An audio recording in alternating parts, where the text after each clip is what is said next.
যখন ফাতেমার বিবাহের বয়স হলো, নবীজি মসজিদে নববীতে বসে আছেন। প্রথমেই যিনি বিয়ের প্রস্তাব নিয়ে আসলেন ইসমুহু ওমর ফারুক রাদিয়াল্লাহু তাআলা আনহু। এসে বলছে, ইয়া রাসূলুল্লাহ, I wanna marry your daughter, this is my proposal. আমি আপনার মেয়েকে বিয়ে করতে চাই। নবী, আপনি কি রাজি আছেন? নবীজি হ্যাঁও বললেন না, নাও বললেন না। আমার ফেস দেখেন, চেহারা দেখেন। নবীজি ঠিক মাথাটা নিচু করলেন, ইয়েসও বললেন না, নো বললেন না। অমর বুঝে গেলেন যে আমার প্রপোজাল এটা অ্যাকসেপ্ট হয় নাই, আমি রিজেক্টেড। বের হয়ে আসছে। বাহিরে ছিল আবু বকর রাদিয়াল্লাহু তাআলা আনহু, উনিও আসছেন। নবী, আপনার মেয়েকে বিয়ে করতে চাই, পারমিশন আছে আপনার? নবীজি ইয়েসও বলেন নাই, নো বলেন নাই। 3 নাম্বার আরেকজন আসবে যিনি, তিনি হচ্ছেন স্পেশাল। তো যখন 2 জন বের হয়ে আসছে, বাহিরে আরো 2 জন সাহাবী আছে। আপনারা কি বিরক্ত হয়ে গেছেন আমার কথায়? কয়জন সাহাবী বাহিরে আছে? নামগুলো মুখস্থ রাখেন। এক হচ্ছে আব্দুর রহমান বিন আউফ, আর এক হচ্ছেন আলী রাদিয়াল্লাহু তাআলা আনহু। আগের 2 জন, বাহিরের 2 জন, মোট হলো কয়জন? 4 জন।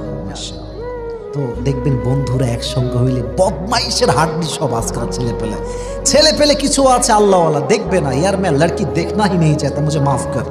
তো যখনই রাস্তায় যাবে বন্ধু বলবে, দোস্ত না দেখলেই মিস। কথা জোরে বলতে হবে তো, ঠিক কিনা যুবক ভাই? আপনি বলবেন যে বন্ধু আমি দেখবো না, আমি ওয়াজ শুনে কেবলই আসছি, তুই না দেখলে আমি সহ্য করতে পারবো, তোকে দেখতেই হবে। ও নিজেও লুচ্চামি করে, বন্ধুকেও লুচ্চামি করতে বাধ্য করে, ঠিক কিনা বল? এদেরকে হেদায়াত দান করো, সকলে পড়ে আমিন। সাহাবা একরাম দুষ্টামি করতেন, বাট দুষ্টামিও ছিল একদম সুন্নতি দুষ্টামি। যখন ওমরে ফারুক রাদিয়াল্লাহু তাআলা আনহু এবং আবু বকর রাদিয়াল্লাহু তাআলা আনহু বের হয়ে আসছেন, বাহিরে 2 জন সাহাবী বসে আছেন। এক হচ্ছে আব্দুর রহমান বিন আউফ, আর এক হচ্ছেন আলী রাদিয়াল্লাহু তাআলা আনহু। ওমর বলছে, আমার বিবাহের প্রস্তাব রিজেক্টেড। আবু বকর ডাক দিয়ে বলছে, আমিও রিজেক্ট খাইছি, এবার কে ট্রাই করবা সে যাও। এখন আব্দুর রহমান বিন আউফ ভাবছে আমার বন্ধু হচ্ছে আলী। আলীকে ডাক দিয়ে বলছে, আলী তোমার সুযোগ এইটাই, এই সুযোগ তুমি হাতছাড়া করো না, তুমি যাও এবার। আলী কয়, কি? Doesn't make any sense. আমার না আছে টাকা, না আছে পয়সা, না আছে গাড়ি, না আছে বাড়ি। এই কথার সঙ্গে বর্তমান সময়ের মিল আছে না নাই? তো বুঝাই দেই তাহলে, যেহেতু হাদিসটা চলেই আসছে।